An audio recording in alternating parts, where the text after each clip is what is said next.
Penuhi kebutuhan, Pemkot Ambon upayakan maksimalkan APBD perubahan. Pemerintah Kota Ambon berupaya melakukan penyesuaian di APBD perubahan guna memastikan tunggakan yang ada saat ini, termasuk gaji pegawai kontrak, dapat terbayarkan hingga Desember 2023. Demikian disampaikan langsung penjabat Wali Kota Ambon Bodwin Watimena di Balai Kota Ambon pada Senin 25 September 2023 saat memimpin apel bersama ASN Pemkot Ambon menyikapi ada tunggakan pada pos anggaran lain yang belum dibayarkan. Bodwin mengakui penyebab terjadinya tunggakan dikarenakan kebijakan yang dilakukan sehubungan dengan diperpanjangnya masa kerja 1.258 pegawai kontrak di pemerintahan Kota Ambon mulai Juli hingga Desember 2023. Hal ini mengakibatkan pemerintah Kota Ambon, kata Bodwin, harus mencari tambahan anggaran 23 miliar rupiah guna membayar gaji para pegawai kontrak karena penganggaran untuk gaji pegawai kontrak sejak Juli hingga Desember 2023 tidak lagi dianggarkan. Oleh karena itu, selaku penjabat wali kota, dirinya meminta pengertian dari semua pihak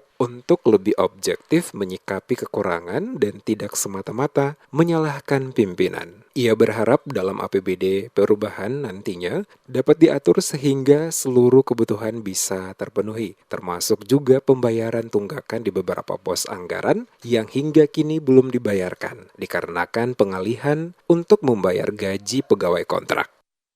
Karena kita menunggu kepastian dari pemerintah pusat, di 2023 ini pegawai kontrak hanya dianggarkan 6 bulan.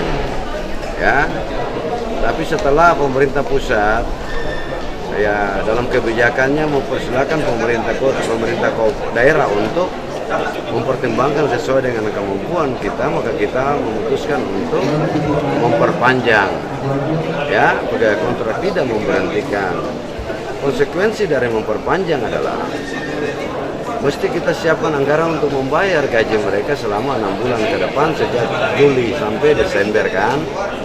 Nah karena itu konsekuensi dari itu adalah kalau kita membayar mereka kan ada alokasi anggaran untuk yang lain yang mesti kita pending sementara kan.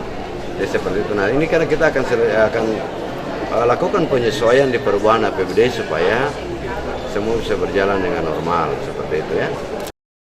Seperti diketahui saat ini, terdapat kurang lebih 1.258 pegawai kontrak pemerintah Kota Ambon yang sampai dengan saat ini masih menjalankan tugas sebagai pegawai kontrak di lingkup pemerintah Kota Ambon.